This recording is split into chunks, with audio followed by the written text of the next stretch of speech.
Wake up, wake up, wake up, Akron. It's the Mecca. Why would you want to read it? I'm going to keep it rolling because I'm going to use these as outtakes. Okay, here we go. Ready? All right. Wake up, wake up, wake up, Akron. It's the Mecca Media Morning Show. And I'm your brother, Stephen Muhammad. Glad to be with you on this great, great day. As a brother told me recently, it's time for us to rejoice and be glad in it. I know there's a lot going on. I know there's a lot we can complain about, but at the same time, we have a lot that we can be thankful for and celebrate. So we're coming to you today. We have a few things we'd like to share with you. A lot is going on the local scene, on the national scene, but the big thing going on right now is the 24th anniversary of the Million Man March. Whoa. Now you telling me 24 years? That's Brother, 24 years? 1995? 1995, if you can believe it. I got a son that's 24. That's how old we getting, Brother Hiram. Man, listen. 24 years. Let me tell you where I was at. I was in Atlanta, 1995, doing music business, trying to get up to Washington. See, y'all was in Ohio going down.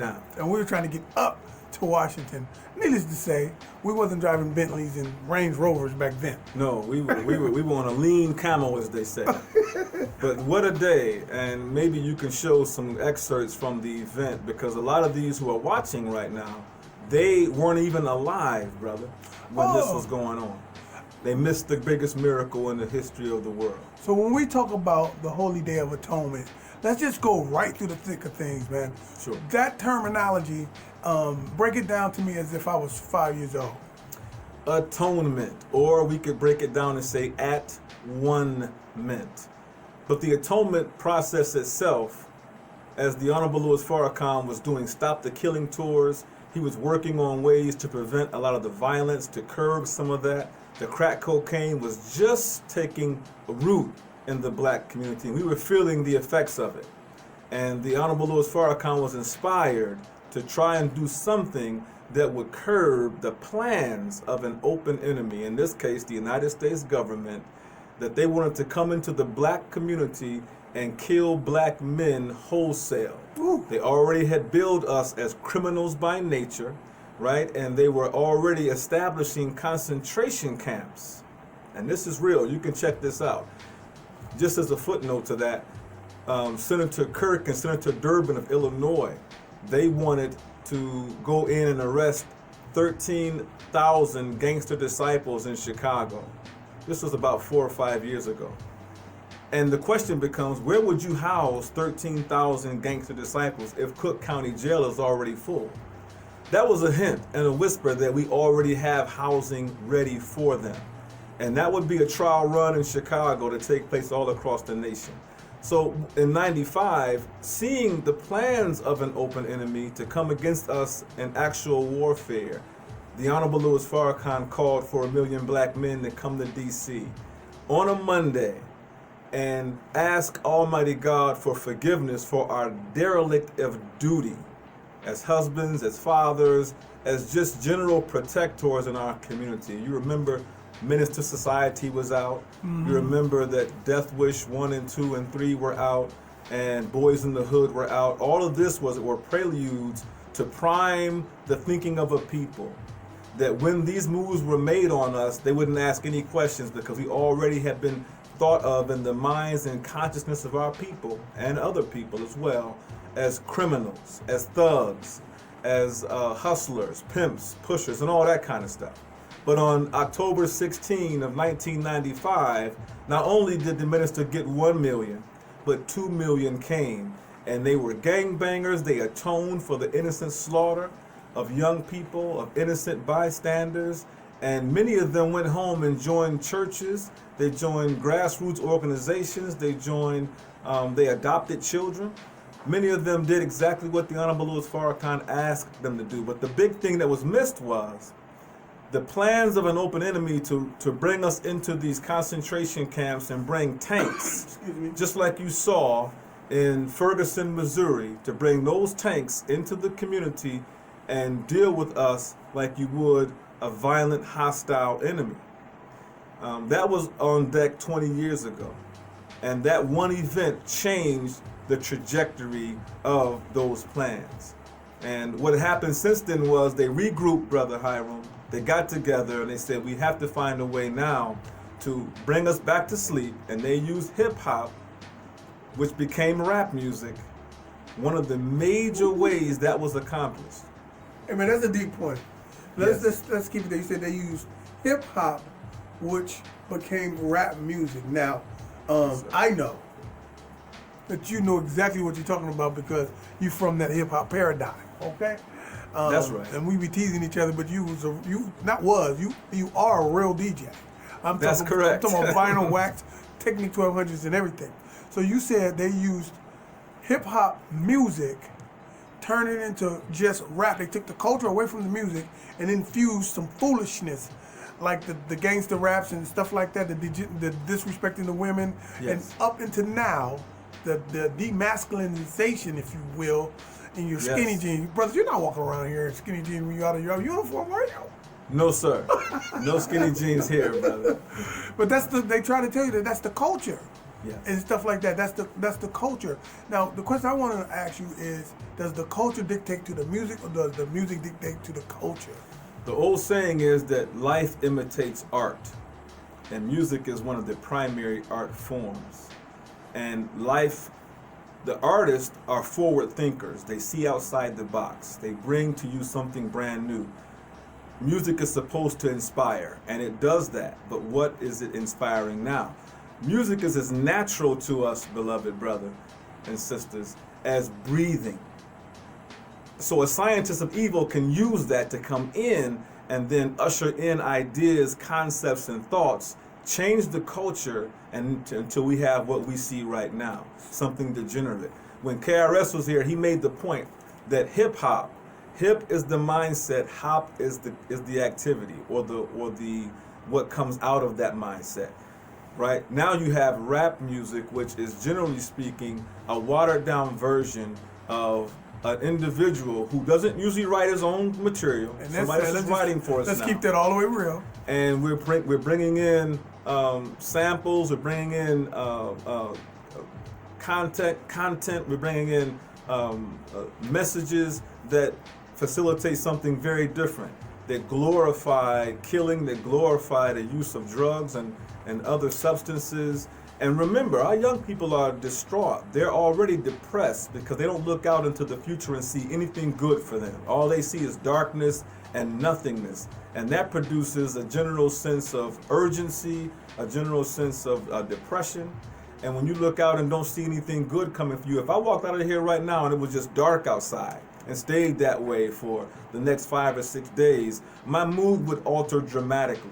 We need that sunlight. It actually has vitamins and minerals in it that we can't get from any other source. But our brain also uses that sunlight, man, to elevate mood, right? To elevate consciousness. So when they look out and see nothing but darkness on a spiritual level, then now we have activity that follows that. And when I become deeply depressed, I can become homicidal or suicidal, two sides of the same coin, sometimes both. And that's what we're facing right now with our young youth. Mind you, the black male has 14% on average more testosterone receptors than any other male. That makes us the alpha male. That testosterone makes us unafraid of anything. Testosterone is the man gene. Man gene. Yes. And what your enemy has done since he recognized that was say, he can't increase his testosterone levels, but he can find a way to mitigate yours and mine through substance abuse, through alcohol and other things, in particular the loud brand of marijuana. When you say loud brand of marijuana, yes, sir. Are you saying it like they say it in the streets? You mean the loud, or are you literally saying something else? Are you saying exactly what they said? The loud brand that they request on the streets, that's produced. And Dr. Wesley, if you can find him on any of his YouTube lectures where he goes into specific detail how the marijuana has been weaponized, the music has been weaponized, all with the intent, with the black male as the focal point. After the Million Man March, how do we now subdue him? So they bring the music in, they bring the different substances in, and now we'll never have that happen again in their mindset, in the war room. You know what? You said the word subdue. Now, you're down here this Yes, morning. sir. Come on. Early in the morning. Right. The best time of day, might I add. Go ahead. Subdue means to, when you say the word subdue, what does that mean to you? To overtake, to gain control over, to bring down. Sub means to, it usually means Sub means beneath. right. Yes. Because you broke that down, because I got all these dictionaries here. We could have got it, but you right on point, brother. Yes, sir. Subdue. When I looked at the Amber Geiger situation, Yes, sir. and I'm sure you're familiar with it, I'm sure you've been hearing about it, okay? I seen the young lad, the brother of the one whom reached his demise from that unforgivable, heinous, wildebeest of an act, okay? I got a brother. I got more than one brother. A lot of people don't know. But let's just go with my twin brother. Okay, I didn't know that. Go ahead. Okay. Let's go with my twin brother. Yes, sir. If someone was to come to his door, Right. shoot him while he's eating his ice cream, Right. this brother's a little different. I'm first off, I'm not waiting on nobody to throw the book at nobody. I'm a little different. You know what I'm trying to say? I do understand. Yes, sir. Oh, and you will find out why they call me the mean twin, and that I will be in my right state of mind. That's not mean. That's called myot. That's the meiotic balance. Okay, but Yes, this sir. is what I'm trying to say. I'm trying to build something up. When I seen young superstar, young lad up on the podium, up on the judge's counter, crying profusely, trying to hold it in. That's what it looked like, right? And then he turns around to the judge and say, "What, Brother Steve?" Can I have permission, Judge, Right, to hug this The- person, the- the killer of my brother? right. Okay. And he said, if you ask God, he will forgive you because I forgive you. You do the same, he will forgive you. He's giving this killer the combination, if you will, to get free from her deed, right? Yes. He was trying so hard, man. I don't believe he believed that. To me, he sounded like he was fighting through because at that point, it's like somebody had a gun to his head to say this stuff. That's what it looked like to me. You cannot be that foolish. Thinking like The that. mystery God had a gun to his head. The mystery God. But to back up a taste, I can't say what God will and won't do. I don't have that authority. Right, but he said it. So if he's talking like that, then maybe he could have forgiven her with. If I have that kind of connect with God, where I can say this is what God will and won't do with certainty, then maybe I can be the one to forgive this person and expiate them of any wrongdoing or sin. And I don't think we have that kind of ability or authority. Thank God we don't, because I know I'm like you, Brother Hiram. I've been so angry with people who do injustice at times that I wished that they would be off the earth. And I had to calm down and say, wait a minute, man, I don't have the consummate knowledge necessary to make those kinds of requests. So I would go on after getting out of my feelings, as they say on the street, and move forward and pay attention to the things that were for me to do. But we can get that rattled. And what I saw in that case was a few things, unprecedented things, might I add. I've never seen that take place. And I've been in the courtroom on some murder trials. And I've never seen a case where the family that was grieving were offering that kind of level of forgiveness before it was even asked for. Right, which is crazy, man. Dude, all that was crazy. That was completely nuts to me. But Yes. as soon as I saw that, bruh, you was the first one. I said, "Oh man, I gotta let the city know what Blackburn, Ohio is thinking about this." I didn't want to say nothing. I said, "I'm gonna Yes, get sir. the grand authority." I did say grand, meaning the paramount authority on issues like that in Akron, Ohio. Happens to be student minister, brother minister, Stephen Muhammad. And you're here Yes, sir. rocking with your boy Hiram King. Tell them Absolutely. about the real reason why we're here one more time, brother. Yes, sir. We are preparing for the celebration of the Million Man March 24th anniversary. I don't know if that can be seen from where you guys are, but we'll be hearing live from our beloved minister, the Honorable Minister Louis Farrakhan. We're going to be webcasting that live at our local mosque. It was going to be at Lawton Street Community Center, but Lawton Street has an issue with their internet communications and connections, and we won't be able to bring the signal down in the appropriate way. So we had to rethink how we were going to try to produce the event and put it on. It's going to now be at our mosque location, which is 1341 Copley Road, right here on the west side of Akron. The doors are going to open at 2 o'clock. The event starts at 3 o'clock our time, 2 o'clock Central Time. So if you're traveling to Chicago, it'll be 2 o'clock. But if you're going to stay home with us and view the event, which we definitely invite you to do, and we will make every attempt to accommodate our guests who come out. Our mosque is small, but I told the believers if we have to, we'll give up every seat in there so that those who want to come and hear from our beloved minister can do so.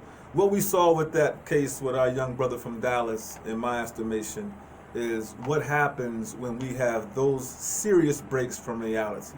If you notice, the way he hugged that woman, it was too tight and too long. That wasn't natural. Too tight and too long. I almost thought they were going to share a kiss afterwards. That's the kind of hugging that was going on.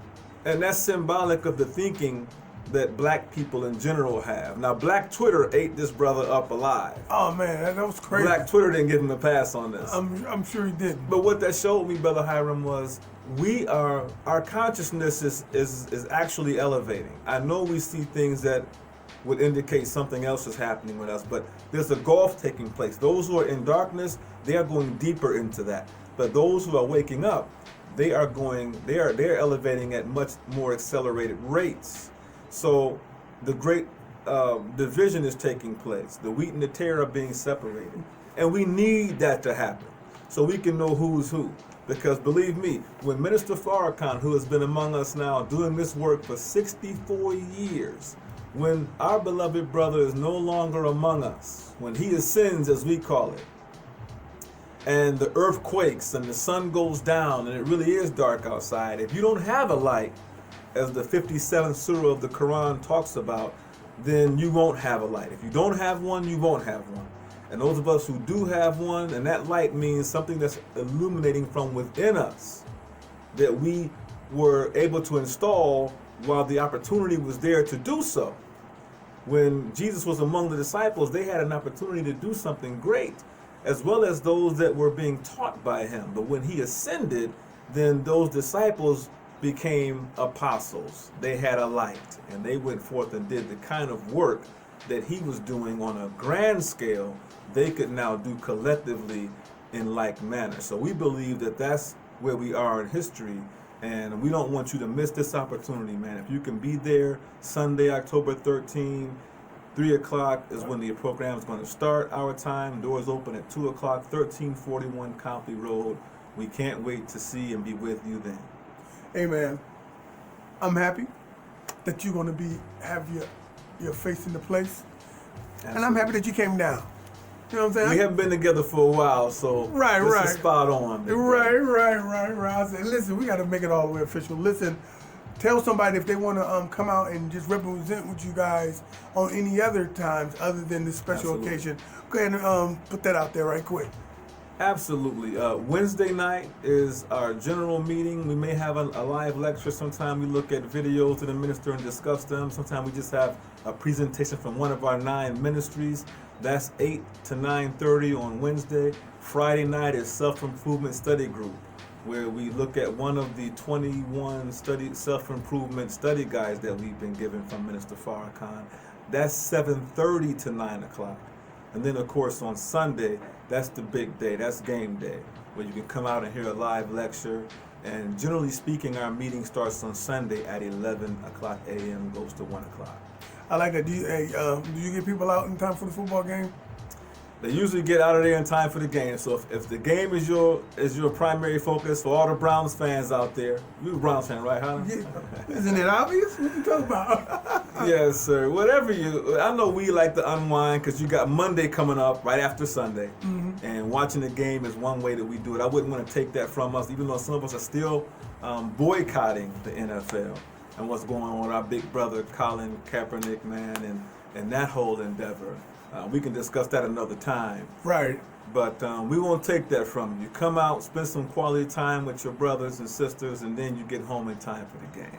Well, listen, man. Thank you very much for slamming down to the capital of Blackwood, Ohio, Mecca My Media, pleasure, Entertainment, always. Akron, hiphop.com.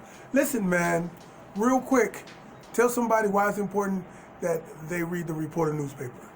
We were just talking about how the bigger publications do follow the Reporter. We did an article several years ago where Gary Cozy had been murdered down in Zanesville, and the Beacon Journal wouldn't pick it up. We did a beautiful spread in the Reporter. Our brother Bill Ellis published it, and a week later, here come the Akron Beacon Journal. Now they want to find out what went on and did a beautiful write-up, but the Reporter was first. So if you're reading the Reporter, you're getting it firsthand. On top of that, it's black. It's black. People won't buy the Final Call because they say, well, y'all Muslims. But you don't know who the Knight family is, who runs the Beacon Journal and these other publications. But we can tell you firsthand that Bill Ellis and the Reporter newspaper, these are our people. So at the very least, support your own. Don't complain about the things you don't have, black family, and you won't support your own. That's hypocrisy. So we're going to say if you buy in the Beacon Journal, then certainly you should already have picked up your copy. It comes out every week of the Reporter newspaper. That's what we do. We invite you to do the same. Wow. Well, you know what? Enough said, brother. Have some fun and get something done. That's what I'm talking about. Peace. Peace.